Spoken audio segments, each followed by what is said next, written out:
So in this video, I am just offering a little bit of guidance on how you might go about choosing a palette for this colorwork vest. It doesn't have a name just yet. It is in the testing process right now, so I need to come up with a name for it. But I thought it would be helpful just to guide you through some ways that you might pick your shades. So when I was putting this together, I actually was inspired. This palette all came from a hat that I knit that was somebody else's pattern, and I really liked how those colors worked together. So I kind of had a good starting point already. So I knew I wanted this shade, which is Sphagnum in Jameson Spindrift, to essentially be the main color. So when I say the main color, it's the one that is mostly used as the background in here, and it's obviously used in the ribbings, at the hem here, and then at the armholes and the neck. So it's a pretty dark shade, and I think it's helpful with this particular pattern to break up the motifs. So there are 7 shades that are used total in this. I am going to begin by looking at the main motif here. So this larger motif pattern, which uses 2 backgrounds, which is the Sphagnum and Bracken in this case, and 2 pattern colors to essentially make up most of the motif.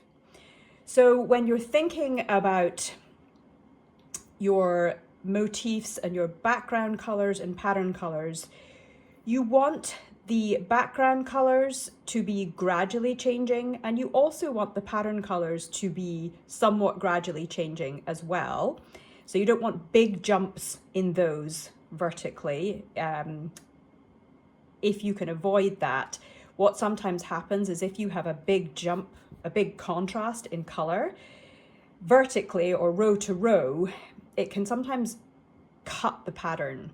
And then what happens is the eye is sort of drawn to this horizontal line because there's such a large contrast in the shades, and you don't see the whole motif. So by gradually changing the background color and also gradually changing the pattern color, you're more likely to avoid that happening. The next thing you have to think about is if you have determined whether your background is going to be in the darker side of things. And actually, I like to, usually when I'm setting up my balls of yarn, I like to keep the background colors to the right-hand side and the pattern colors to the left.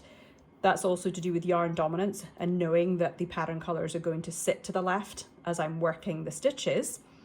So if you're starting with a darker background, as I am with this palette, then I want to make sure that my pattern colors are going to contrast strongly enough with where they'll be used. So actually my pattern colors go in this order. I used oyster for the first part of the motif, and then I used salmon. So just holding them up side by side, I can see there's definitely good contrast between these two. There's less contrast between these two, but I still felt pretty confident that that would work.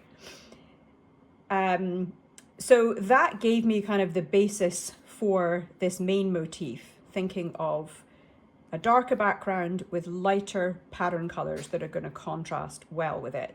So I would start by thinking about the main motif and thinking about, do you want a dark background or a light background kind of palette first of all? And then if we look at the other motif here, this is more, it's a less defined motif in some ways. So the contrast doesn't necessarily have to be as strong here for this to stand out. I ended up using cocoa. So if we look at this curvy part of this motif, that is done in cocoa, and you can see that that shade also comes back into the center of my main motif as well. So I ended up having a shade that kind of fits in with my main motif pattern palette here. It doesn't have to. You could have something in there that was a little different than this palette, But again, you'd want to be careful it wasn't so different or so much of a contrast that the eye would just be drawn to that center part of the motif. You'd also still be wanting to make sure there's going to be some contrast there with the background color. And then we're looking at the remaining two. And the other thing to mention, let's go back to this motif here. Bracken, which is a background color in my main motif, is actually a pattern color in this motif. So that means that when I work these squares, I will be holding bracken in my left hand or to the left because it's a pattern color, whereas here it's held in the right because it's a background color. So bracken comes into the center of this motif as little squares. It's a Peary motif, which is just means it's a small motif. So again, like I said, the contrast there doesn't necessarily have to be quite as strong as it is in the main motif, because I really want to make sure that you see the whole of the main motif. And then I brought in these two blues. So willow here is what is used as a background color in this motif here. It's the only place that this color is used, is just within this motif. So when picking this shade for inside this motif, again, you want to make sure that you're going to get a good contrast with whatever you're using in place of cocoa here, and something that's going to be different enough from the main color, background color there. And then the final color is eggshell, so it's just a very slight shift from the willow. It's this very light blue, and it is used as a background color, just a touch of it in this motif, and then as a background throughout the center line of the main motif. So it's not used very much.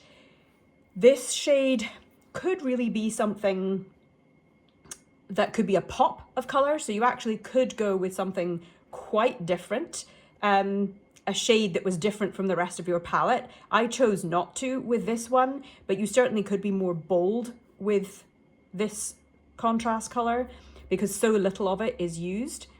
So that could be an opportunity to kind of throw something wild in there.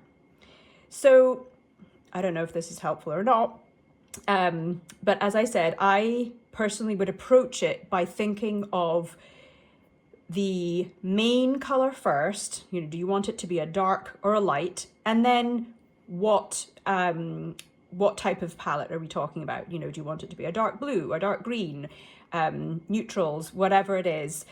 You're making that decision first, and then you're building out all of the other colors from that and taking it in stages. So work with your main motif first, think about the two main background colors, think about the pattern motif colors, making sure that you have good contrast side by side, and then work your way backwards, building in the other shades and seeing where they show up in each of the motifs so that you can decide if there will be enough of a contrast there.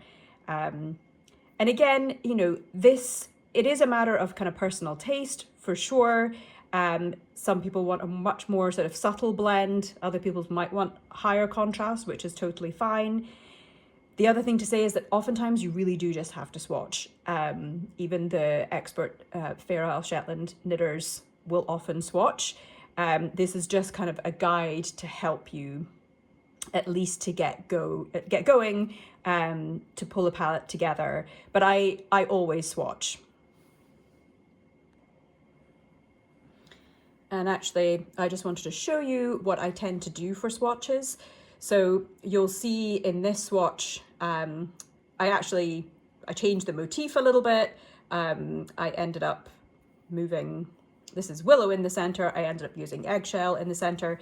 So, you know, this swatch is not exactly what I ended up doing here, but, you know, I will cast on enough stitches to usually do a couple of repeats of the motif.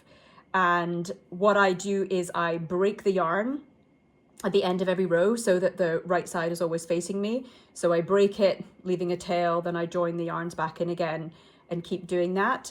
And then I tend to kind of tidy up the edges by pulling on the ends at each side, because those stitches down each side will get a little loose. So I will pull on those, and then I just kind of overhand knot them together, take a pair that are beside each other. So all your very outside ends will be the background colors. The pattern colors will sit further into the knitting, and I just tend to like pull those to tighten up those stitches after the fact. The other thing I just started doing with these swatches is that I'll work a few rows, and if I'm pretty sure I'm not going to be taking it out, which usually I don't do, I would just keep going. Even if I didn't like something, I would just keep going and redo it. So if you are doing that, one thing you can do is you can use a multi needle felting tool and just kind of needle felt the outside stitches here. So I'm talking about like one of these things. I do that sometimes to needle felt steeks. And I realized that, you know, I could kind of do that to like hold these ends in place as I'm working the swatch. So every few rows, I will trim the yarns back, pull on the ends to tighten up the stitches, and then I'll just do a little bit of needle felting at the outside edges there, and that will keep those in place. It's not necessary to do that. You also, this yarn, if you're working with a good woolly yarn, I had these swatches. This is a recent one, but I've had lots of swatches that I've had for years and nothing happens to them. So just to say, that's how I would work a swatch to practice my color work. Then I also just wanted to show you this alternate palette. So this vest is going to come in two different palettes. So in this case, I went with a light background. It's Eset actually, but I basically set my colors up and thought about it in comparison to this version. So with the Eset, I wanted to move to another background color that wasn't a huge jump from the Eset. So I ended up using Lichen, very, very light green in there. And then for the pattern motif, I knew I wanted to use blues. So I was playing around with a couple of different blues there. And actually, the blue I used in this swatch is Yell Sound Blue. And I actually decided that I'm going to use one called Blue Love It instead, which is ever so slightly darker than this one. I just felt like I needed it to be a little tiny bit darker. And then, yeah, again, just thinking, working back from that, deciding what I wanted the smaller motif colors to be. I ended up using Bramble here, which comes into the center of this motif. So as you can see, it's not part of the same color scheme as the main motif blues are here, but that still works.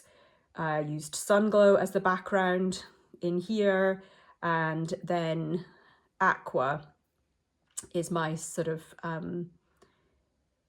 replacement for the eggshell there. So it's not a super, super bright, but it does stand out well against the rest of those.